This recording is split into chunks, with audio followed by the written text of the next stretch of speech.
sejak abad ke-2 Masehi. Hal ini dinyatakan dengan penemuan patung Buddha dari perunggu di Jember dan Sulawesi Selatan. Agama Buddha di Nusantara berasal dari laporan seorang pengelana Cina bernama Fahin.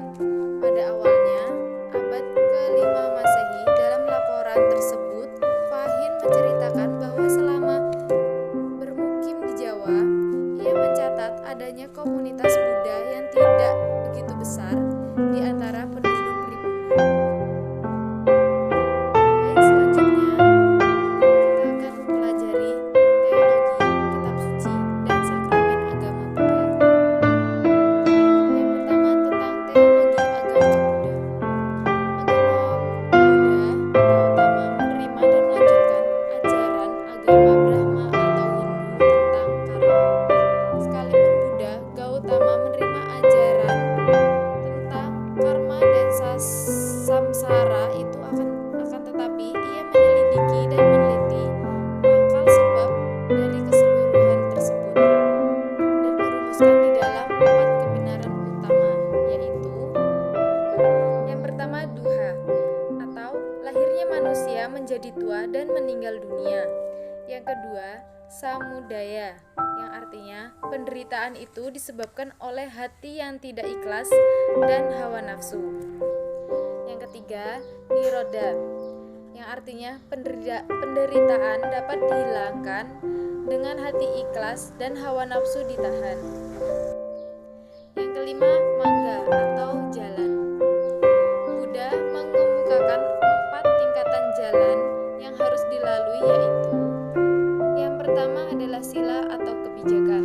Yang kedua, samadhi atau perenungan. Yang ketiga, panna atau pengetahuan atau bisa disebut dengan kehikmatan. Yang keempat, wimukti atau kelepasan. Setelah kita belajar mengenai teologi agama Buddha, selanjutnya kita akan belajar kitab suci agama Buddha. Sebelum kitab suci agama Buddha tersusun seperti sekarang, awalnya hanyalah diteruskan dari lisan ke lisan oleh para pemukanya berupa khotbah, kata mutiara, syair, cerita, dan penuturan lainnya.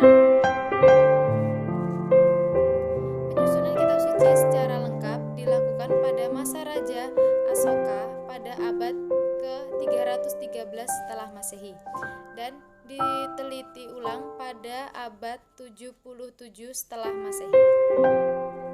Adapun nama-nama kitab tersebut yaitu yang pertama, Sutta Pitaka atau yang berisi tentang himpunan ajaran dan khutbah Buddha Gautama.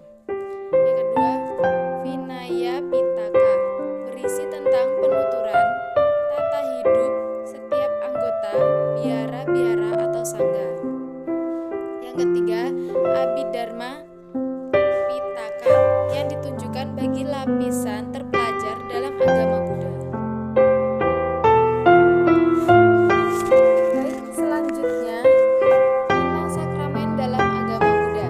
Sang Buddha tidak pernah mengerjakan cara upacara, namun Sang Buddha hanya mengajarkan dhamma agar semua makhluk terbebas dari penderitaan. Buddha melakukan upacara hanya untuk penghabisan bhikkhu atau bhikkhuni dan samanera atau calon bhikkhu atau bhikkhuni. Upacara keagamaan atau peribadatan dalam agama Buddha dikenal dengan istilah puja atau puja bakti. Puja berarti ritual penghormatan. Selanjutnya tentang perspektif Islam mengenai agama Buddha. Yang pertama, ajaran tentang Tuhan. Konsep ketuhanan dalam agama Buddha berbeda dengan konsep dalam agama Samawi.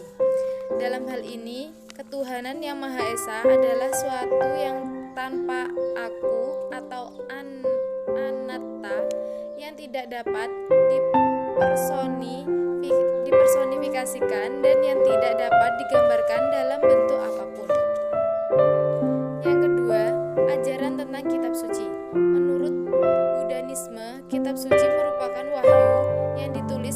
mengikuti